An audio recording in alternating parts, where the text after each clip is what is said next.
6절에서 12절까지의 말씀, 신약성경 326페이지 되겠습니다. 326쪽 골로새서 2장 6절에서 12절까지의 말씀 함께 합독하겠습니다. 그러므로 너희가 그리스도 예수를 주로 받았으니 그 안에서 행하되 그 안에 뿌리를 받으며 세움을 받아 교훈을 받은 대로 믿음에 굳게 서서 감사함을 넘치게 하라. 누가 철학과 헛된 속임수로 너희를 사로잡을까 주의하라. 이것은 사람의 전통과 세상의 초등학문을 따르며 그리스도를 따름이 아니니라. 그 안에는 신성의 모든 충만이 육체로 거하시고 너희도 그 안에서 충만하여졌으니 그는 모든 통치자와 권세의 머리시니라. 또 그 안에서 너희가 손으로 하지 아니한 할례를 받았으니 곧 육의 몸을 벗는 것이요 그리스도의 할례니라. 너희가 세례로 그리스도와 함께 장사되고 또 죽은 자들 가운데서 그를 일으키신 하나님의 역사를 믿음으로 말미암아 그 안에서 함께 일으키심을 받았느니라. 아멘. 할렐루야. 오늘 저녁에도 예배 자리에 있으신 여러분들을 축복합니다. 이 한 주간에도 또 미리 이렇게 예배로 한 주간을 시작했는데 기쁨이 가득한 한 주간이 되시기를 축원합니다. 오늘 골로새서 2장 6절에서 12절의 말씀으로 지혜로운 사람이라는 제목으로 함께 말씀을 나누려고 합니다. 여러분, 이 세상에서 제일 복받은 사람이 누구일까요? 여러분 생각에, 내가 생각할 때 이 사람이 제일 복받은 사람 같다. 여러분 한번 속으로 한번 대답을 한번 해보세요. 누가 제일 복을 많이 받은 것 같아요? 이구순 목사님, 누가 제일 복을 많이 받은 것 같아요? 잘 모르시겠어요? 선생님, 누가 제일 복을 많이 받은 것 같습니까? 정답은 난데 모르겠어요. 아니, 정답을 모르시는데 어떻게 알아요? 정답을 말씀하셔놓고 왜 또 모르신다고 그러세요? 여러분, 정답은 내가 제일 복받은 사람이죠. 내가 제일 중요하시고 다른 사람들이라고 복을 받는 건데 내가 제일 많이 받아야죠. 맞죠, 여러분? 하나님께서 나를 사랑하셔서 예전에 어떤 그 찬양 테이프에 그런 가사가 있어서 그런 나레이션이 있었어요. 세상에 정말 사람이 한 사람밖에 없어서 그 사람을 구원하려고, 그 사람이 난데 그 사람을 구원하시려고 주님이 오셨을까? 대답을 해보면, 질문해보면 주님 오셨을 것이다. 그 한 사람이 나밖에 없어도 주님 오셨을 것이다 하는 그런 찬양에 고백하는 부분이 있었습니다. 여러분, 이 세상에서 제일 횡재한 사람은 누구라고요? 제일 복받은 사람은 누구라고요? 나라고요. 다른 사람이 복받은 건 뭐 중요한, 그것도 중요하죠. 같이 지어져 가는 것이니까. 그렇지만 일단 내가 잘 되고 가야 될 거 아닙니까? 너무 목사가 믿음 떨어지는 거예요. 여러분, 우리가 구원은 우리가 뭐 떼거지를 주어질 수 있는 게 아닙니다. 구원은 내가 예수 믿고, 오늘도 성경 말씀에 여러분 주님을 믿음으로 말미암아서 그 안에서 함께 죽고 함께 사는 세례를 받음으로 주님과 함께 있는 것이라 이렇게 말씀하고 있는데, 오늘 우리 낮의 말씀이 믿음 안에서 충만입니다. 믿음 안에서 뭐가 충만해야 된다고요? 기쁨과 평강이 충만해야 되는데, 그거를 누리는 사람이 누구여야 돼요? 옆에 한번 이렇게 보세요. 저처럼 내가 기쁘고 내가 충만해야 된다. 내가 먼저 기쁘고 충만해, 다른 사람도 같이 기쁘고 충만합시다라고 도전을 할 수 있는 거지. 내가 죽겠는, 내가 맨날 막 눈물만 줄줄 흘리고 내가 막 불안하고 두려운데 내가 어떻게 다른 사람한테 평강하다고 얘기할 수 있겠어요? 물론 저는 목사니까 제가 조금 덜 평강이고 제가 조금 덜 기쁜 것 같아도 말씀을 그렇게 할 수는 있습니다만, 여러분, 그건 우리가 밖에서는 그럴 수 있을지 몰라도 제가 이 단에 선언하는, 주님의 종으로 이렇게 단에 선언하는 하나님께서 세우신 것이 제 개인적인 뭐 그런 것은 여차하고 그것은 차치하고서라도 주님께서 주신 말씀을 선포할 수밖에 없는 것이 이 목사된 그 직분이고, 하나님께서 그것을 원하시죠. 제가 만약에 우울하다고 해서 여러분 우울하시지 우리 같이 우울합시다 한다든지, 여러분 우리가 기쁜 일이 오는데 우리 같이 울어봅시다 한다든지, 여러분 뭐 세상에 평안이 어디 있어요? 주님만의 평안, 뭐 은혜 받을 때만 평안한 거 이렇게 얘기하면 여러분 은혜를 받으실 수가 있겠어요? 안 그렇죠? 그럼에도 불구하고 하나님 앞에 하는, 우리 마치 우리 자식을 하나님 앞에 공산당 때문에 이렇게 먼저 도와드리면 먼저 보내는 것도 우리가 보면 이렇게 순교자가 2명이나 나올 수 있게 해주셔서 감사합니다 하는 그 목사님 기도 제목처럼, 그리고 그 당시에 돈 2만 원인가 이렇게 헌금하셔가지고 그때 2만 원이면 집을 몇 채를 살 돈이라는 그렇게 목사님 어디서 돈이 이렇게 많으셨는지는 모르겠지만 이렇게 헌금을 해가지고 하나님을 기쁘시게 감사의 의미를 드렸다는 얘기를 들어보면, 여러분 우리가 목회자이기 때문에 그렇게 할 수 있다? 아니요. 여러분 목회자에서 그렇게 하는 게 아니고, 여러분 우리 안에 믿음이 있는 사람, 지혜로운 사람이 그렇게 할 수 있는 것입니다. 제가 처음에 질문을 이 세상에 제일 복받은 사람이 누구냐 이렇게 질문을 드렸어요. 여러분 그 제일 복받은 사람은 나인데, 그 복받은 사람은 오늘 말씀의 제목처럼 지혜로운 사람입니다. 여러분 나는 지혜롭다 이렇게 생각하면 좀 안 맞잖아요. 나랑 우리가 스스로 생각할 때 우리가 좀 우리 스스로에게 좀 박하지 않아요? 여러분 내가 지혜롭다, 스스로 지혜롭다. 여러분 제일 지혜로운 사람은 여러분입니다. 제가 이렇게 말을 하면 목사님이 날 잘 몰라서 그렇지 나는 얼마나 미련한데 이런 생각이 한쪽에 이렇게 있잖아요. 근데 여러분 오늘 제가 이렇게 말하는 지혜롭다라는 것은, 여러분 영생을 알고 영생의 그 삶을 보내고 있는 사람이 지혜롭지 않다고 그러면 어떤 사람을 지혜롭다고 할 수 있겠습니까? 믿음을 가지고, 믿음을 뭐 내가 가지고 싶어서 가진 것도 아니고 하나님이 믿게 해주신 것이지만, 우리 안에 소원을 두고 행하게 하시는 그 하나님께서 우리로 믿음을 가지고 믿음에 투자를 하게 하시는데, 여러분 그것만큼 지혜로운 일이 어디 있어요? 여러분 요즘에 젊은 사람들은 주식이라는 거에 투자를 안 하고 코인이라는 거에 투자를 합니다. 코인이라는 얘기 들어보셨죠? 코인이라는, 뉴스에서 코인 얘기 많이 나오잖아요. 무슨 코인 해가지고 가상으로 컴퓨터 무슨 프로그램을 통해서 이 컴퓨터 상에서 만들어지는 돈이에요. 그게 뭐 이렇게 은행에서 찍어내는 돈이 아니고 컴퓨터 상에서만 생기는 돈입니다. 그러니까 우리 손에 잡을 수 있는 게 아닌데, 사람들은 그거를 뭐 블록체인이라는 그 기술을 통해 가지고 암호화가 되어 있기 때문에 그걸 한번 내가 가졌다, 내가 돈을 주고 처음에는 이 현물인 돈이 들어가지만 그걸 사놓기 시작하면 그게 나중에 어떻게 될지를 모르는 거예요. 처음에 그거 되게 가격이 낮았는데 지금은 엄청 올랐다가 지금 또 중국이 그거를 못하게 하고 러시아가 또 못하게 하고 그러니까요, 또 급락을 했습니다. 지난주간에. 그래서 뭐 이게 올라갈지 없어질지, 그냥 없어지면 순식간에 없어지는 거예요. 주식은 그 회사가 남아있으면 휴식조가 아니라 증권이라도 있는데, 이거 코인은 그런 거 없거든요. 여러분들 그런 코인에 투자하고 그 왜 그렇게 해요? 사람들이 돈 벌려고 하는 거죠. 자기가 잘 먹고 잘 살려고 하는 것입니다. 옛날에는 뭐 좀 기회가 있고 열심히 일한다든지 하면 10년만 일하면 집을 살 수 있다고 했는데, 지금 여러분 집값 많이 올라가지고 몇십 년이라도 못 사는 거 아시죠?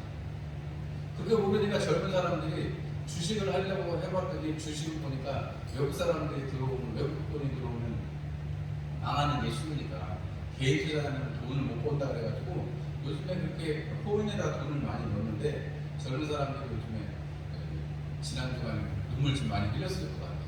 여러분 거기에 투자를 하고 거기에 자기 신경을 쏟고 연구를 열심히 하는 거예요. 여러분 지금 제가 얘기하는 것도 굉장히 간단하게 말씀드린 건데, 저도 뭐 해보지를 않아서 그게 뭔지 잘 몰라요. 다만 제가 뉴스를 통해서 알고 그냥 저게 뭔가 해서 그냥 본 것만 말씀드린 건데, 이렇게 살짝 연구한 저도 어질어질한데, 여러분 거기다 돈을 넣은 사람은 얼마나 마음이 쓰이겠어요. 그런데 여러분 거기다 투자를 해서 여러분 되면은 마치 복권처럼 당선되면 가격이 올라가면 좋은 것이고 떨어지면 막 죽을 것 같고 실제로 목숨을 버리는 사람도 있는데, 여러분 우리는 뭐 그거랑은 비교할 수 없는 하나님께서 우리에게 초청하신 그 영생의 믿음에 우리가 초청을 받고 거기에 우리가 지금 이렇게 시간을 투자하고 우리의 땀을 투자해가지고 우리가 지금 예배를 드리고 있다 그러면, 여러분 우리가 지금 이 땅에서는 여러분이 주님께서 주신 기쁨과 평강을 누리는 것이고, 여러분 우리가 지금 세상과 또 오는 세상에 하나님의 영생을 누리게 되니까, 여러분 이것만큼 지혜롭지 않은 게 어디 있겠습니까?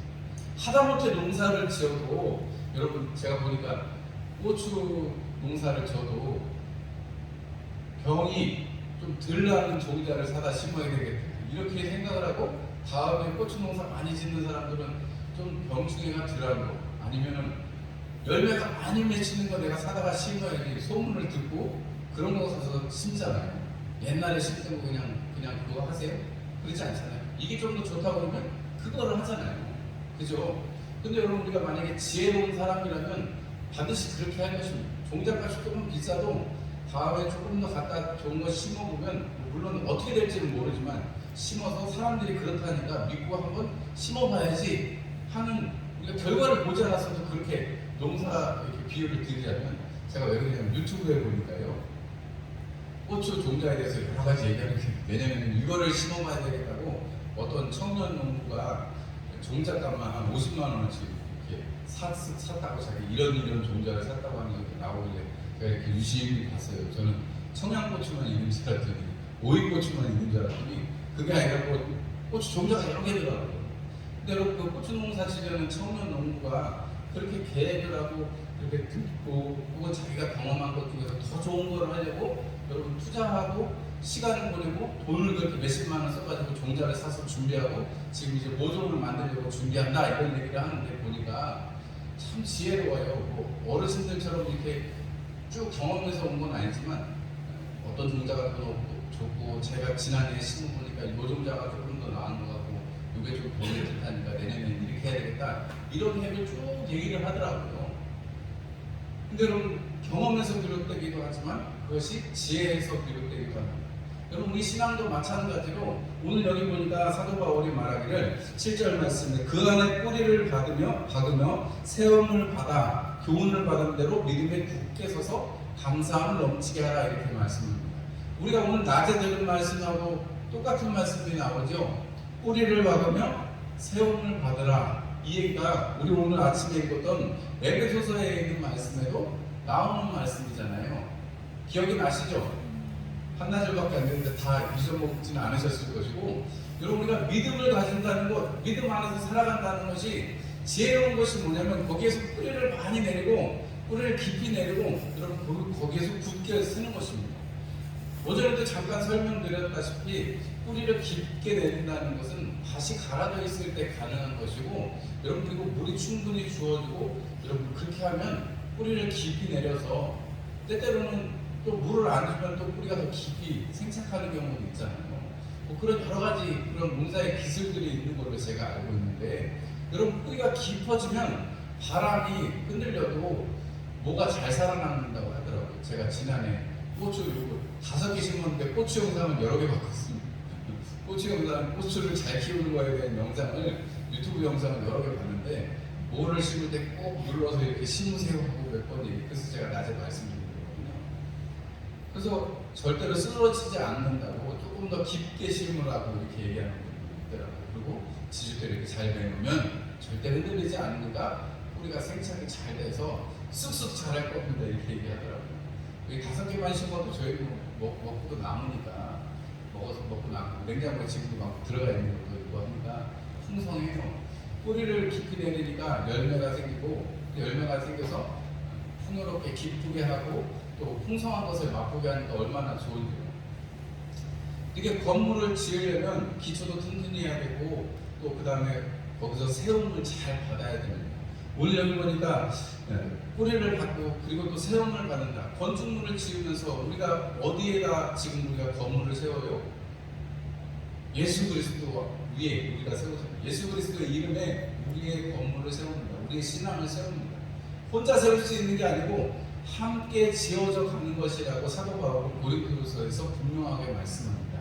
너희가 하나님의 성전으로 함께 지어져 가는 것을 알지 못하느냐, 이렇게 말씀합니다.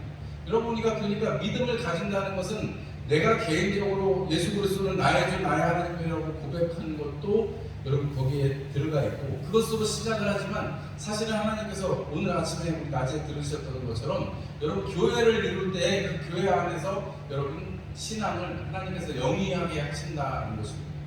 너희라고 주님께서 말씀하실 때 너라고 말씀하지 않으시고 너희라고 말하고 있고, 사도 바울도 너라고 말하지 않고 교회 공동체를 향해 편지를 보내면서 너희라고 말합니다.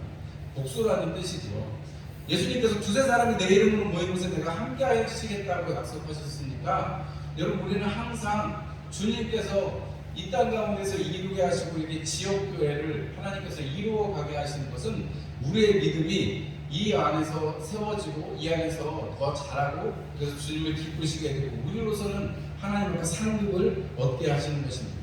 빌립보서 말씀에 우리 안에 소원을 두고 기쁘신 뜻을 위해서 소원을 두고 주님이 행하게 하신다라고 말씀을 하십니다. 지혜로운 사람이라는 것은 다른 것이 아니라 믿음 안에서 기쁨을 누리고 평강을 누리는 사람이요, 그 믿음을 가지고서 여러분 우리 주변에 있는 사람들을 잘 돌아보는 사람, 그런 사람이 바로 지혜로운 사람이라고 할 것입니다. 얼마 전에 이제 어떤 분이랑 교제를 나누는 기회가 있었는데 얘기를 하다가 그분이 중국교회를 위해서 열심히 교회를 위해서 기도하셨다는 거예요. 중국교회를 위해서 열심히 기도하셨는데 요새는 중국이 싫어지는데요. 그래서 옛날에 기도한 것까지 다 내가 괜히 기도했다 싶을 정도로 중국이 싫어지시는데요. 그래서 왜 그런가 했더니 요새 중국이 좀 우리나라에 못되게 군것도 있기도 하거든요. 또 지금도 시진핑이 또뭐 어떻게 해가지고 황제처럼 이렇게 되는 과정이 있잖아요. 그런 과정에서 우리 믿는 사람들 입장에서는 교회들이 핍박을 당하고 십자가나 이런 것들이 다 철거를 당하고 교회들이 핍박을 당하는 과정 중에 있거든요. 근데 그런 과정 중에 있다 보니까 아니면 그 교회에서도 북한처럼 시진핑 사상을 가르쳐야 되는 그런 시대가 되어버렸어요. 이전에는 삼자교회일지라도 성령 충만한 역사들이 많이 일어났었는데 지금은 그 공산당 교회라고 할 수 있는 삼자교회는 그 시진핑의 학습을 열심히 시켜야 되거든요. 저도 중국 못 간 지가 몇 년이 5년도 넘었어요. 그렇게까지 왜냐면 이렇게 막혀가지고 한번 잡혀 들어가면 2천만 원씩 내야 되는데 그럴 것도 없고 일단은 그 중국의 그 신학교가 일단은 조금 어려워졌어요. 짓고 있던 건물도 뺏겨버렸어요. 공산당한테. 그래서 참 어려운 상황입니다. 근데 그분이 중국이 요새 상황이 되니까 우리나라는 하는 거 보니까 괘씸해가지고 기도한 것까지 아깝다고 얘기하시는데 제가 이 말을 했어요. 우리가 중국 교회가 사실 그렇게 어려움을 당하지만 그 어려움을 당하는 와중에 하나님께서 그들을 사용하실 것이고 그들을 고난 속에서 정결하게 하셔서 그들을 순수하게 하셔서 그들을 바꿔주실 것이라고 저는 기도합니다. 왜냐하면 저도 중국에서 많이 기도했고 실제로 중국에 가서 사람들을 가르치고 사람들에게 복음을 전하고 왔던 사람의 입장으로서 이런 상황들이 참 안타까운데 분명한 한 가지는 이런 어려움의 과정이 있으면 여러분 고난은 정금처럼 나오는 기회가 되잖아요. 우리가 새벽에 욥기의 말씀을 보고 있습니다만 욥의 친구들이 막 네가 죄가 있으니까 그렇지 라고 하는데 욥은 그럼에도 불구하고 하나님이 나를 이 고난을 통해서 나를 순금으로 만들어 주실 것이다 이렇게 고백을 하는 모습을 볼 수가 있습니다. 여러분 지혜로운 사람은 어려움이 와도 힘든 것이 와도 하나님께서 이것을 통해서 나를 과연 어떻게 만들어 가실지를 기대하는 사람이 아니겠습니까? 우리가 이 땅에 살아가면 많은 유혹하는 것들이 많습니다. 그 유혹하는 것들이 다 많지만 우리가 주일날만 해도 여러분 사실 뭐 누가 온다든지 아니면 누가 어디 가자든지 이럴 수 있잖아요. 여러분 그런데도 불구하고 우리가 예배를 선택할 수 있다는 것은 어떻게 보면 참 이게 큰 일이기도 합니다. 저희 형제가 삼형제 누님이 한 분 맨 미국에 계시는데 저는 교회를 이렇게 고3 때부터 열심히 그전에도 물론 다녔습니다만 예수님을 영접하고 나서 교회에 정말 열심히 했고 그래서 저희 그 형님하고 동생은 교회를 한 번씩은 다 다녔지만 동생은 또 저랑 또 같은 교회를 다니기도 했지만 이제 대학교를 가고 나서는 다들 이제 뭐 이렇게 신앙이 이렇게 멀어지고 뿌리가 없으니까 금방 떠나고 자기들이 이렇게 좋은 거를 하면서 많이 지내세요. 그래서 저희 형님은 놀러 간다고 하면 새벽에 늦게까지 왔다가 새벽에 벌떡 일어나고 놀러 가는 거였는데 그렇게 맨날 놀러 다녔어요. 이렇게 놀러 열심히 다니는데 저보고 맨날 같이 가자고 그랬거든요. 형제니까. 근데 저는 교회를 가야 되고 교회에서 섬겨야 될 일이 있고 예배를 빼먹으면 안 된다는 그게 있으니까 여러분 어쩔 때는 좀 섭섭했어요. 내가 한 번쯤 빼먹을 수도 있는데 이렇게 열심히 하는구나 이런 자존감이 있으면서도 어쩔 때는 좀 하나님 앞에 섭섭하고 하나님 한 번만 빠지면 안 될까요? 이런 생각을 했던 적도 있었더랬습니다. 그런데 여러분 우리가 지나보면 여러분 우리가 하나님께서 우리에게 믿음을 주시고 믿음 안에서 생활한다는 것이 무엇이겠어요? 제가 오늘 기쁨과 평강을 누리는 사람이 믿음의 투자를 하는 사람이라고 그 안에서 뿌리를 받고 세움을 받아서 주님 앞에 서는 사람이라고 말씀을 드렸습니다. 여러분 우리가 이 일을 할 수 있는 것은 딱 한 가지입니다. 우리 안에 계신 그리스도로 말미암기 때문에 그렇습니다. 여러분 그리스도로 말미암아서 여러분 우리 안에 주님이 계시다는 것을 여러분 가장 확신하고 또 그것이 계속해서 생각나게 할 수 있는 방법은 딱 한 가지밖에 없습니다. 여러분 안 잊어먹는 거예요. 안 잊어먹는 거예요. 쉽죠? 하기 쉽죠? 안 잊어먹는 거예요. 안 잊어먹으면 쉬운데 사람이 다 이렇게 깜빡깜빡 하잖아요. 형광등처럼 깜빡깜빡 하는데 여러분 그럼 우리가 어떻게 하면 안 깜빡깜빡하고 우리가 복된 사람, 지혜로운 사람이 될 수 있겠는가? 믿음을 지키는 사람이 될 수 있겠는가?